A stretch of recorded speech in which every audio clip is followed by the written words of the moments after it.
तर राज्याच्या राजकारणात त्यातले 5 वर्ष, देशाच्या राजकारणात त्यातले 10 वर्ष, आणि भैयासारखी यात्रा मला काढताना आली. आता मला यात्रा काढल्याशिवाय खेळ जमणार नाही. आता तुम्ही यात्रा पाहिल्याच्या नंतर मला बी यात्रा आता काढावं लागेल. यात्रेचा अर्थ समजून घ्या.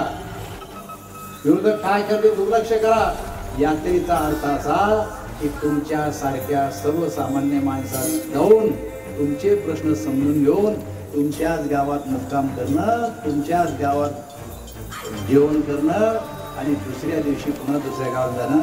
आतापर्यंतच्या 75 वर्षाच्या इतिहासात अशा प्रकारची यात्रा कोणी काढली काही.